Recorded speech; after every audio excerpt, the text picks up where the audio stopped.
Well, today I thought I'd shoot a little video on this bead roller upgrade I did. This is a gift for a friend of mine. It is a Magnum bead roller. This one was from KMS Tools in BC. You can also, it's the same Chinese one as say Harbor Freight or Woodward Fab, I believe. Everybody's got their own logo on it. This is, the original part in here. This flat piece of steel comes with a set of dies.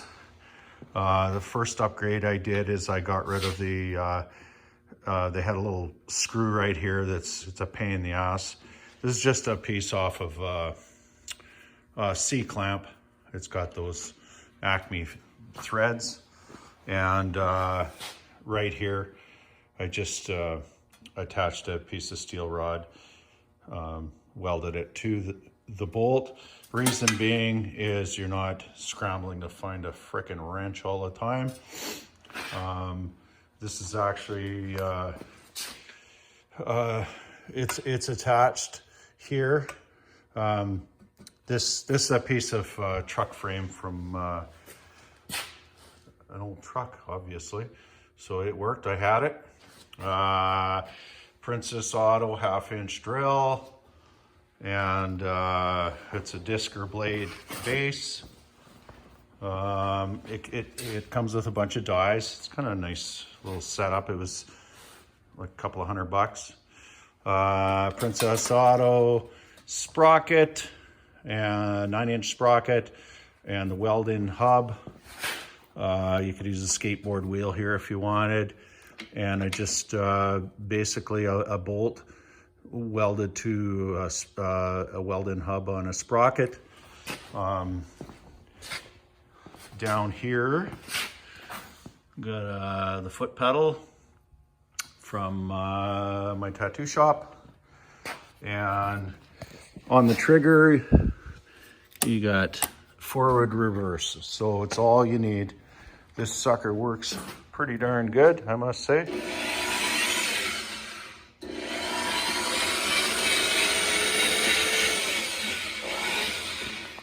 Seems like it's going a little fast, but when you got a piece of sheet metal in there, it slows it right down. I'll try and one-hand this today. I believe I can. We'll make a bead. So a bead roller, obviously, is you take a piece of metal that's kind of flimsy and you can make designs in it with a male and a female die. There's many other uses. You can cut louvers. You can do 90 bends, 45s. You can do round radius. Okay, I got a piece of sheet metal in there now, and I got a little pencil mark for a guideline. We'll run her through. It can also go faster if you want. Kind of depends on your skill level or confidence level, I suppose.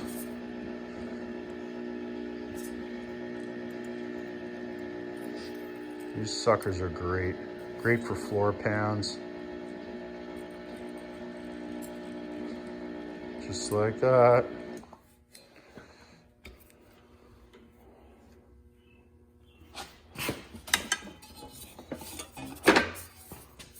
So you got your little bead there. Fancy schmancy. That's her. So I wanted to finish off this bead roller, just fancy it up with a little bit of a cover over the chain. I'm not really concerned with anybody getting their fingies caught in it or anything, but that might look kind of cool. And I got a few minutes to make it. There's my pattern. All right, here's my pattern on the piece of steel, paper pattern. I like to use magnets to hold stuff down, maybe less mistakes.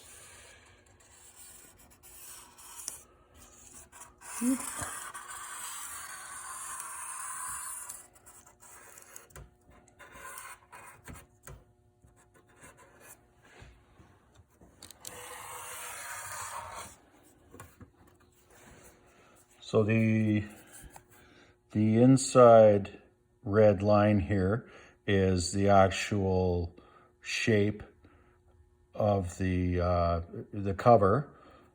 These kind of scroll marks are just some fancy bead marks I might put in. I don't know. I'm kind of up in the air on that one yet. Okay, just working on the chain cover for this bead roller.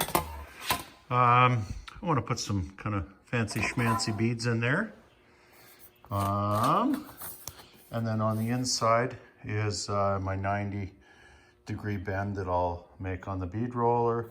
And of course, that'll be the outside. So when we're using a bead roller, it's a good idea to stretch the metal first, otherwise you get warpage.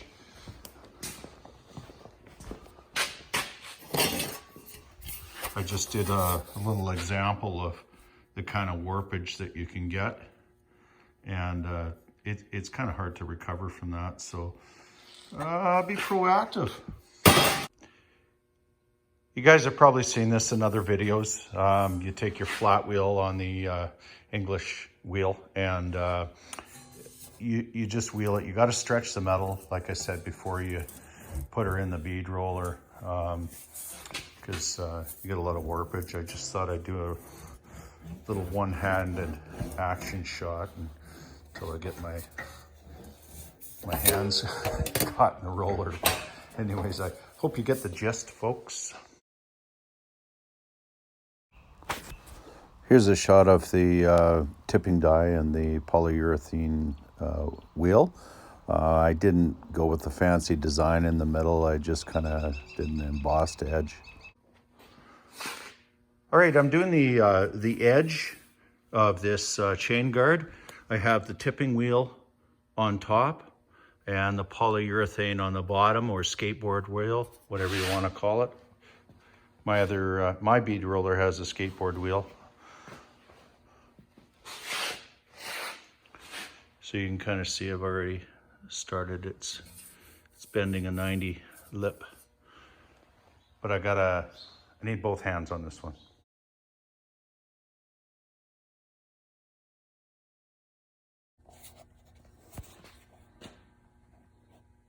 All right, on the bead roller chain guard thingy, got it all on. I might have missed a couple of steps in the photo ops, but I did kind of a edge, I don't know, flange thing here, and then just a little flange thing here. Just I need a little more room.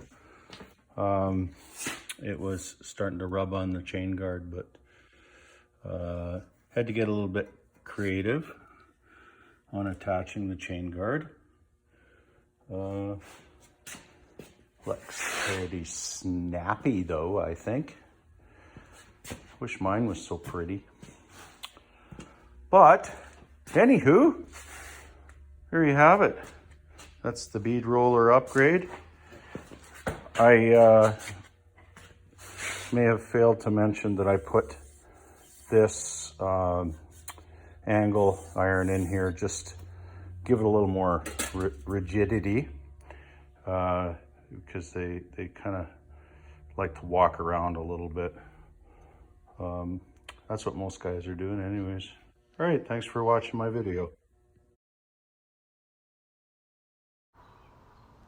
All right, here's the finished product. I'm very, very happy with it. It turned out even better than I expected.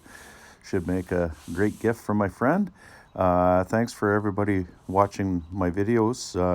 Please hit the subscribe button.